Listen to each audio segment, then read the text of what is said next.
ETF index mutual funds నేర్చుకుని stock మార్కెట్లో రాణించాలనుకుంటున్నారా? వెంటనే ఈ నెంబర్కి కాల్ చేయండి. నమస్తే రమ్మగారు. నమస్తే జయ. రమ్మగారు, మనం నవలల్ని తీసుకొని ఆ నవల యొక్క ఇతివృత్తం మొత్తం బ్రీఫ్గా మనం ఒక స్టోరీ రూపంలో చెప్పుకుంటున్నాం. మరి ఈరోజు ఏం చెప్తున్నారు? సంక్షిప్త శబ్ద చిత్రం లాగా. అంతే. చిన్నప్పుడు రేడియోలో వచ్చేది సినిమా అంతా బ్రీఫ్గా చెప్పేయటం, కొన్ని ఇంపార్టెంట్ డైలాగులు అవి. తర్వాత సినిమా కథని బ్రీఫ్గా పత్రికలో కూడా వేసేవాళ్ళు, అలాంటివి ఉండేవి. ఇది బాగుంది, నాకు సినాప్సిస్ చెప్పడం, కథలో సారాంశం చెప్తామన్నమాట. బాగుంది. ఎద్దనపూడి సులోచనారాయణ గారిది ఆరాధన. నేను మొన్నే చెప్పాను ఈ మాట. అవునవును. అయితే ఇది నేను మాదిరెడ్డి గారితే ఎద్దనపూడి గారిది కొంచెం కన్ఫ్యూజ్ అయ్యా. యాక్చువల్గా నేను మొదట చదివిన నావెల్స్లో ఫస్ట్ సెట్లో ఆరాధన కూడా ఉంది. చిన్న ఎంఎస్కో వాళ్ళ చిన్న బుక్ ఉండేది మా ఇంట్లో. ఒక అమ్మాయి ఏడుస్తున్నట్టుగా ఉండే పిక్చర్ ఉంటుంది, అమ్మాయి కంటి నీరు పడుతున్నట్టుగా అన్నమాట. భలే కదిలించే కథ, చెప్పలేకపోవటం. మూగవాళ్ల వేదన ఎలా ఉంటుందో చాలా బాగుంటుంది కథ. భాష కూడా చాలా బాగుంటుంది. సులోచనారాయణ గారి కథనం అసలు చెప్పడానికి వీల్లేదు, అనితర సాధ్యం. ఎంత స్టైలిష్గా ఉండే క్యారెక్టర్లు నావెల్స్ రాశారు ఆవిడ. క్యారెక్టర్లను పెట్టి సింపుల్ సోబర్ సామాన్యమైన వాళ్ళు, మన పక్కింటి వాళ్ళు, సాధారణమైన మనుషుల కథలు కూడా చాలా బాగా రాశారు ఆవిడ. సెక్రటరీ అవి చాలా ఇష్టం నాకు. సెక్రటరీ, మీనా, జీవన తరంగాలు భలే బాగుంటాయి. చాలా పుస్తకాలు నా సినిమాలుగా కూడా వచ్చినాయి. ఈ ఆరాధనని సినిమా తీసుంటారని, సీరియల్ తీసుంటారని నేను అనుకోను. ఎందుకంటే ఆరాధనలో హీరోయిన్కి మాటలు లేవు. ఓహో, మూగమ్మాయి, మూగవాళ్ళని పెట్టి సినిమా తీసేంత ధైర్యం ఉండదు జనాలకు. మరి అవి బాగుంటాయి. ప్రేమలేఖలు, సిరివెన్నెల మనం చూస్తాం, సుహాసిని, అదొకటే కనిపిస్తుంది. అదొకటే కనిపిస్తుంది. అది కూడా అది విశ్వనాథ్ గారి చేతిలో పడింది కాబట్టి ఆయన తన తపస్సుతోటి దాన్ని సాధ్యం చేసేసారు, పండించేశారు. అంతే, అందరి వల్ల కాదు. బాగుంటుంది ఆరాధన కదా. అలాగే స్టార్ట్ చేద్దాం. అనంత్ అని ఒక సివిల్ ఇంజనీర్ అబ్బాయి. అతని తల్లి, ఇద్దరు పిల్లలు ఉంటారు. ఆవిడ పెద్ద కోడలు చనిపోయాక ఓ రెండే సంవత్సరాలు అయ్యాక అతనికి మళ్ళీ పెళ్లి చేయాలని సంకల్పిస్తారు. బాగా ఆలోచించి ఒక మూగ అమ్మాయిని పెళ్లి సంబంధం కుదురుస్తారు. అమ్మ నాన్న లేని అమ్మాయి తన పింతల్లి పంచర చేరి ఉంటుంది. అట్లా ఎవరు లేని, దిక్కులేని పిల్లలు, నోట్లో నాలుక లేని వాళ్ళు కనబడితే ఊళ్ళల్లో వాడేసేవాళ్ళు పాతకాలంలో.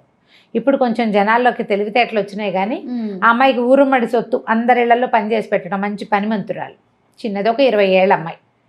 అయితే ఆ పింతల్లికి ఒక 1000 రూపాయలు ఆశ పెట్టి ఈవిడ ఈ అమ్మాయిని తన కొడుక్కి చేసుకుంటుంది. అది బాగా బతిమలాడుతుంది. అతను ఒప్పుకోడు కానీ బలవంతంగా ఒప్పిస్తుంది. అంతర్వాహినిలాగా కలిసిపోతుంది. ఆ పిల్ల మూగది, ఏమి భావాలు ఏమి ఉండవు. అక్కడ పింతల పంచని చేరి బతుకుతుంది. హాయిగా ఇల్లు వాకిలి ఏర్పడితే తనదంటూ ఆ సంసారం ఉంటే ఇల్లు దిద్దుకుంటుంది. పల్లెటూరులో పిల్ల, పని పాట వచ్చిన పిల్లని చూసి ఆవిడ నిర్ధారించుకుని ఆ అమ్మాయిని పెళ్లి చేస్తుంది. అనంతకి చేసేస్తే ఊళ్ళో వాళ్ళంతా ఏమనుకుంటారంటే ఏదో ముస్లింగా ఏదో రెండో పెళ్లి వాడికి ఇస్తుంటే రెండో పెళ్లి వాడు అంటే ఎవరో అనుకుంటారు.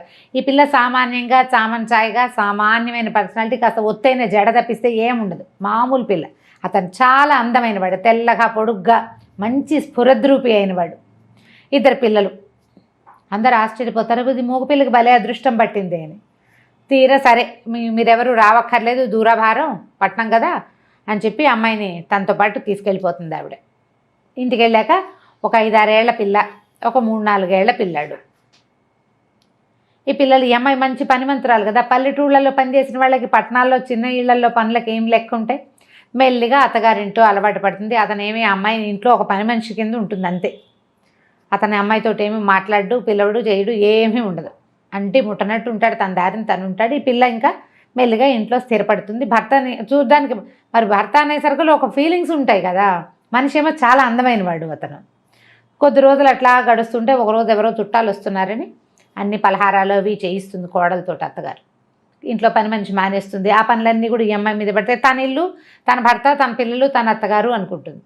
ఎవరో చుట్టాలు వస్తున్నారని, వాళ్ళు వచ్చాక నీకు చాలా విషయాలు తెలుస్తాయని మొత్తం జరిగిందంతా చెప్తుందనమాట. తనకి తండ్రి లేడు ఈ అనంతకి చిన్నప్పుడే.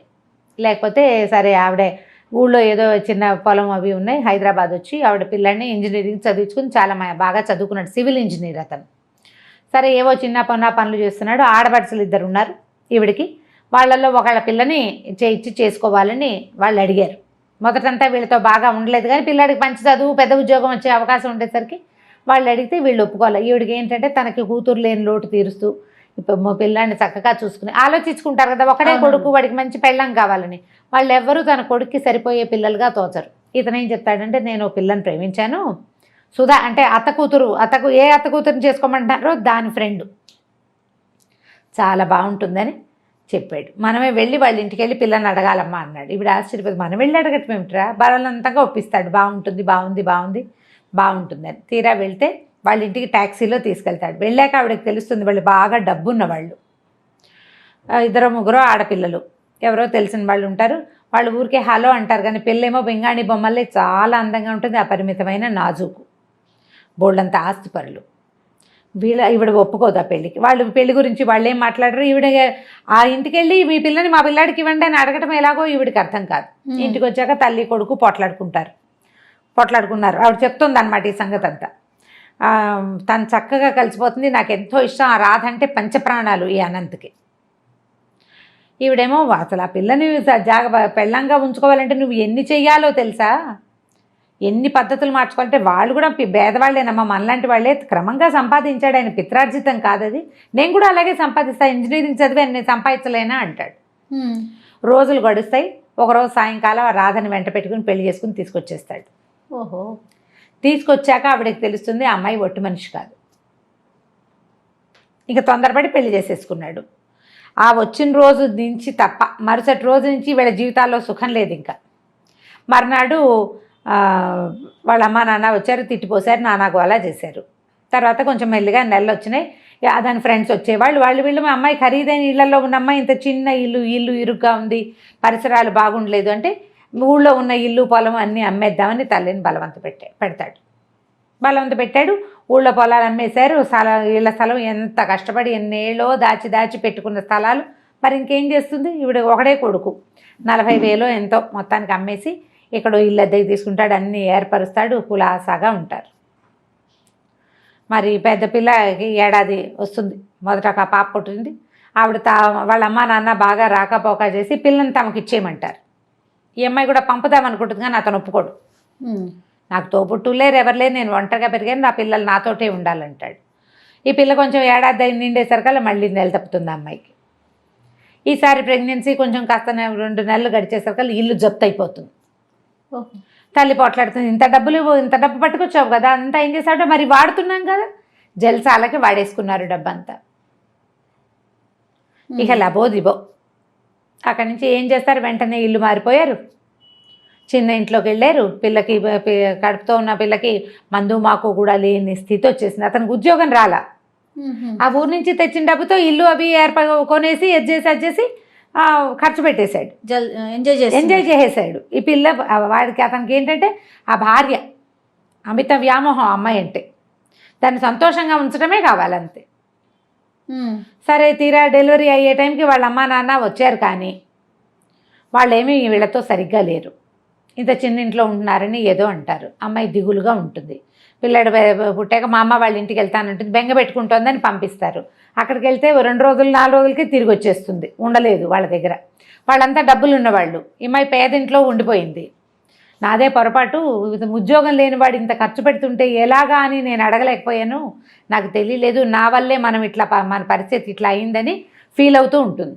పిల్లాడు కొంచెం పెరిగిన తర్వాత ఒకరోజు పిల్లలిద్దరిని తయారు చేసి నేను మా అమ్మమ్మ వాళ్ళ ఇంటికి వెళ్ళొస్తానని పిల్లలిద్దరిని ఇక్కడ పెట్టి పుట్టింటికి వెళ్తుంది. మర్నాడు పొద్దున మధ్యాహ్నం వాళ్ళ నాన్న వచ్చి ఆ మేఘాల మీద రాసుకెళ్ళి ఎక్కడన్నాడు, నా కూతురుని చంపేశాడని కాల్ చేశాడు. ఆ అమ్మాయి అక్కడికి వెళ్ళి నిద్ర మాత్రలు వేసుకుని చనిపోయింది అమ్మ వాళ్ళ ఇంట్లో. నా వల్లే నా భర్త ఇట్లా అధోగతి పాలైపోయాడు, వీళ్ళకి మేము ఎప్పటికి పైకి వస్తాం, మా అక్క చెల్లెళ్ళ ముందు నేను ఎప్పుడు తలెత్తుకుని తిరుగుతాను. అలా దిగులతోటి సూసైడ్ చేసుకుంటుంది. ఈ పిల్లలు మిగిలిపోతారు. అది కష్టం మీద ఇప్పుడే ఏదో ఉద్యోగం, ఒక కాంట్రాక్టు లభించింది, సొంతంగా కాంట్రాక్టులు చేసుకుంటున్నాడు. ఇది మనసులో పెట్టుకో. ఆ రాధని మర్చిపోలేడు వాడు. ఆ రాధ ఒక నిర్భాగ్యురాలు, అదే ధైర్యంగా నిలబడ్డం చేతకాక, భర్తను సపోర్ట్ చేయలేక, తొలి కాలంలో తెలివి తక్కువతనంతో, తర్వాత కాలంలో బలహీనతతోటి చచ్చిపోయింది అని కోడలికి విస్తారంగా జరిగింది చెప్తుంది. ఆ భార్య మహాసౌందర్యవతి, పరమనాజుకు అత్యంతంగా ప్రేమించాడు. ఈ సామాన్యమైన అమ్మాయిని భార్యగా కూడా ఇతను అంగీకరించాడు. తెలిసింది కదా, సరే కొంతకాలం మెల్లిగా అలవాటు అవుతుంది, లేని ఊరుకుంటుంది. చుట్టాలు ఎవరో వస్తారనుకుంటారు, వాళ్ళు రారు. మెల్లిగా ఇంట్లో అలవాటు పడిపోతుంది. ఏవో చిన్నవి ఇంట్లో వచ్చే సాధారణంగా అందరి ఇళ్లలో వచ్చేవే వస్తూ ఉంటాయి. కొంతకాలం అయ్యాక ఈవిడికి ఎక్కడికో వెళ్ళేందుకు అవకాశం వస్తుంది. ఫ్రెండ్స్ ఎవరో ఎక్కడికో వెళ్తున్నారు, మరి వాళ్ళతో పాటు యాత్రలకు వెళ్తానంటుంది. కొంచెం డబ్బులు వస్తున్నాయి వీళ్ళకి, కాస్త పర్వాలా. ఆయన అతను కాంట్రాక్ట్లు చేస్తున్నాడు, ఏదో హోటల్ కాంట్రాక్ట్ ఏదో తీసుకున్నాడు, డిజైన్లు గీసుకుంటూ ఉంటాడు. అయితే ఏమవుతుంది, ఆవిడ ఊరు వెళ్తానంటుంది. అన్నపూర్ణకి ఇదంతా అలవాటైపోయింది. పూర్ణ అమ్మాయి అన్నీ అలవాటైపోయినాయి. పిల్లల్ని చూసుకుంటుంది, పాలపై అవి రాయడం వచ్చు. ఆ అమ్మాయికి చెవులు వినిపిస్తాయి, మాట్లాడడం రాదు, రాసి చేయగలదన్నమాట. సరే వెళ్ళిపోతుంది ఆవిడ ఊరు. ఈ పిల్లల్ని పెట్టుకుని ఈ అమ్మాయి ఉంటుంది. ఒకరోజు ఏదో మేడ మీద పప్పు ఎండబోయటానికి వెళ్తుంది. పప్పులో పిల్లాడు నీళ్లు పోసేస్తాడు, ఆటకి ఎండబోయటానికి వెళ్తుంది. దిగి వచ్చేటప్పుడు అతను కనపడతాడు, సందు చివరి నుంచి భర్త వస్తే అతను మేడ మీద ఉంటే కేకలేస్తాడేమోనని గబగబా దిగిపోతూ చెంగు వదిలించుకుని వచ్చేస్తుంది. పిల్లాడు కష్ట పడిపోతాడు పైనుంచి. వాడి ముక్కు మూతు పగిలిపోతాయి.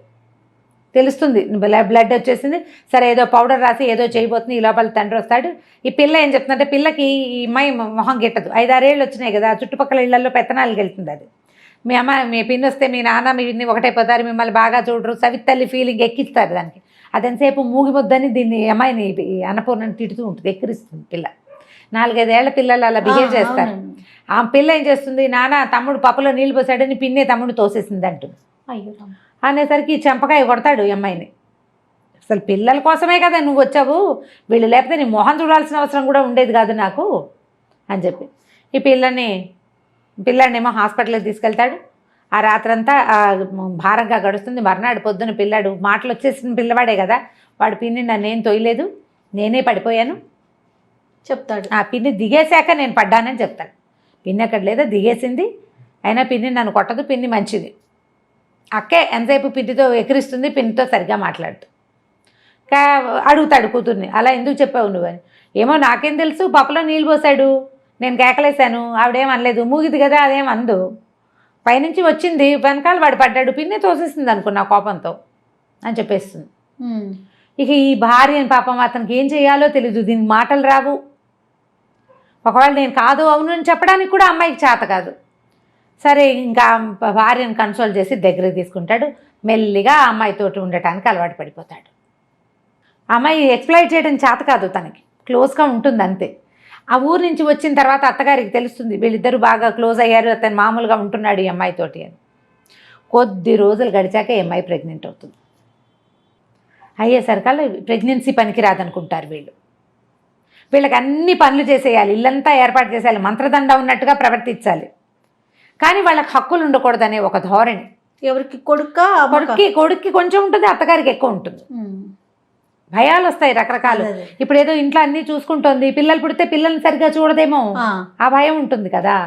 అక్కడి నుంచి ఏం చేస్తుంది అత్తగారు, వద్దు ప్రెగ్నెన్సీ, అతను కొంచెం ముందు వెనక ఆడతాడు, ఏమై కాదమ్మా డాక్టర్ దగ్గర తీసుకెళ్ళి ఇక్కడ నిర్ధారించుకుని ఆ ఒక ఇంజక్షన్తో సరిపెడతామని చెప్పి ఈ అమ్మాయికేమో అదంతా అర్థమైపోతుంది.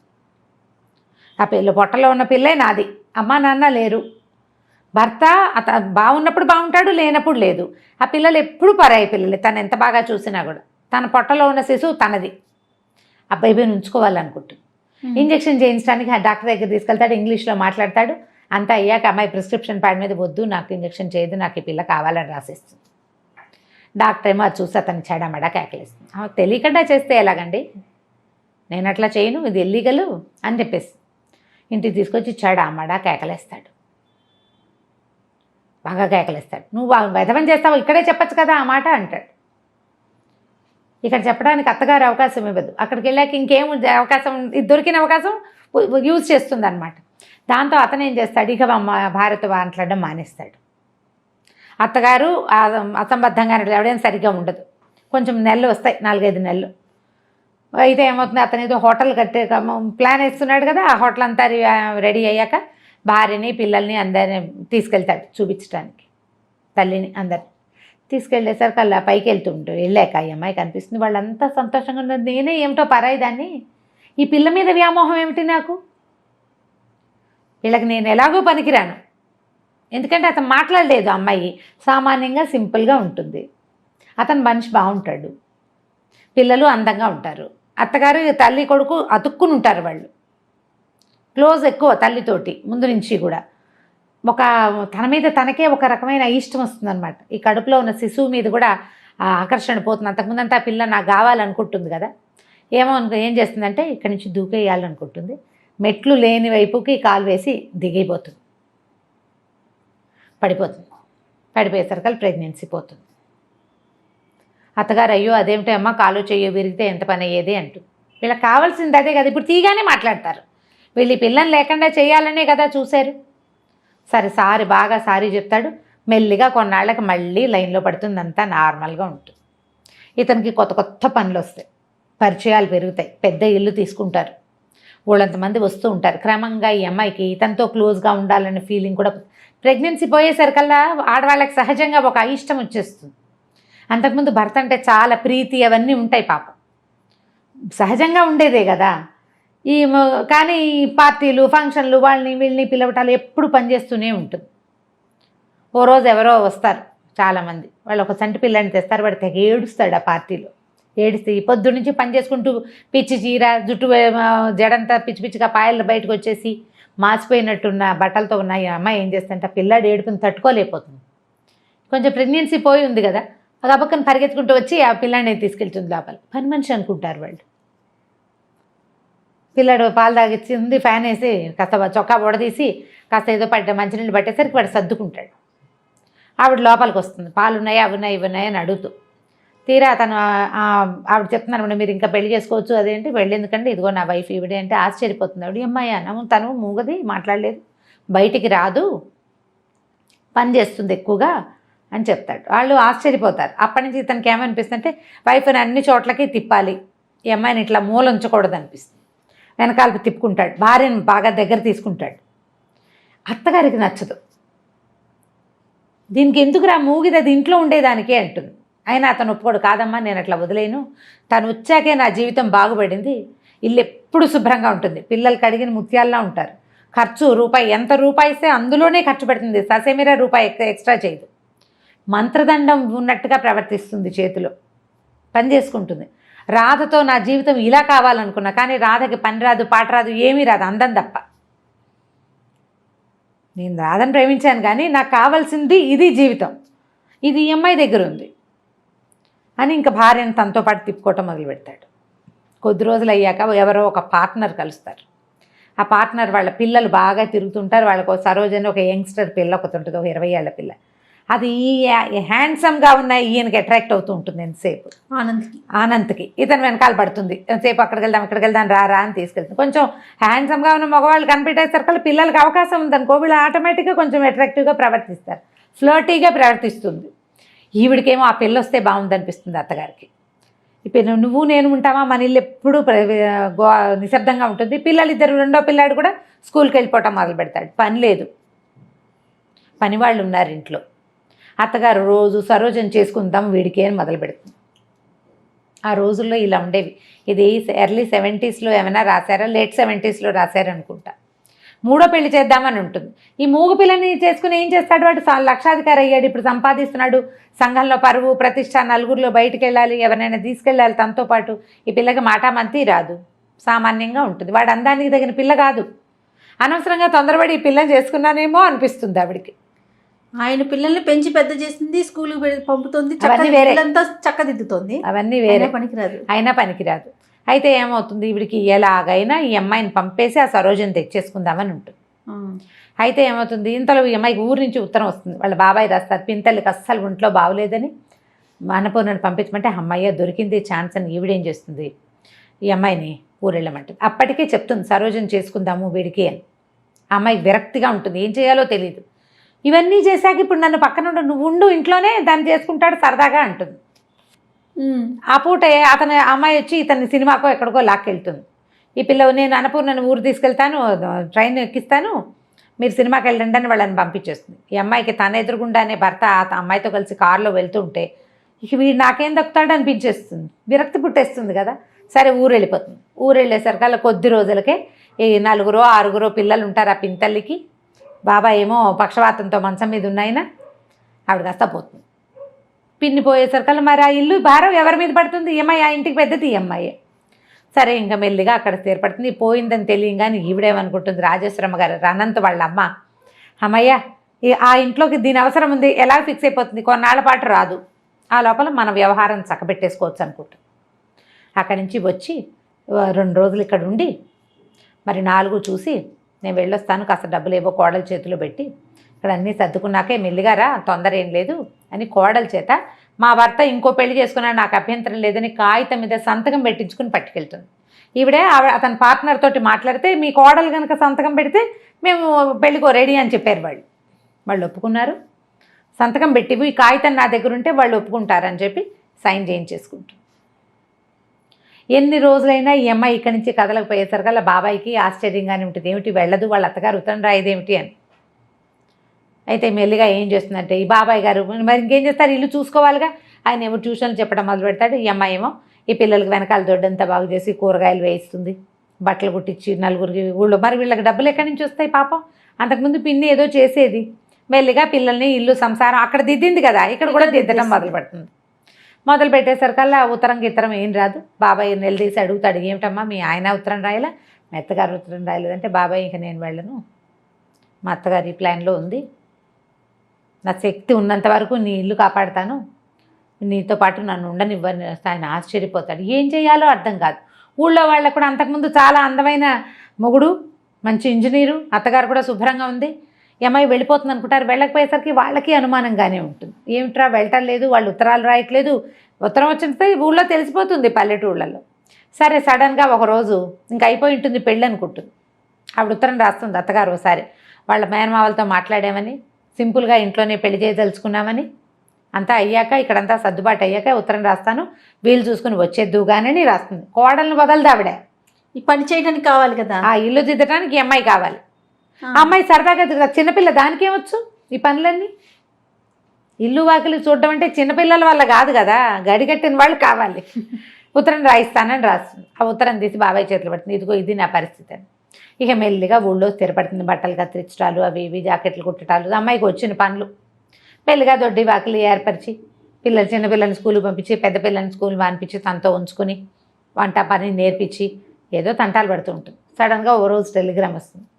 ఆయన మా బాబాయ్ అంటాడు, పూర్ణ ఏమిటమ్మా అట్లా అన్నావు, మీ ఆయన నేను పంపించమని ఉత్తరం టెలిగ్రామ్ పంపించాడమ్మా చూడు అంటే, అమ్మ ఏమనుకుంటుందంటే వాళ్ళకి ఏవో పిల్లలకు ఒంట్లో బాగుండలేదని ఇచ్చాడు టెలిగ్రాము, చిన్నపిల్ల దానివల్ల కాదు, అత్తగారు పెద్దది ఆవిడ వల్ల కాదు, అందుకని నన్ను పిలుస్తున్నారు వీళ్ళు, నేను వెళ్ళనని వేసుకుంటూ. 4 రోజుల తర్వాత ఉత్తరం వస్తుంది. ఈయనకే రాస్తాడు, రంగనాథం గారు నేను అనంతని మా అమ్మ తీర్థయాత్రలకు వెళ్ళింది, పిల్లలకి తీవ్రమైన అనారోగ్యం, బాబు దక్కేలాగా లేడు, పూర్ణని పంపించండి, నేను ఒక్కడినే చూసుకోలేకపోతున్నాను, నాకు చాలా పని ఒత్తిడి, పిల్లలకి జ్వరాలు అని రాసేసరికల్లా ఇక ఆగలేకపోతుంది. ఆ పిల్లాడంటే చాలా ముద్దు, పెంచిన మమకారం ఉంటుంది కదా.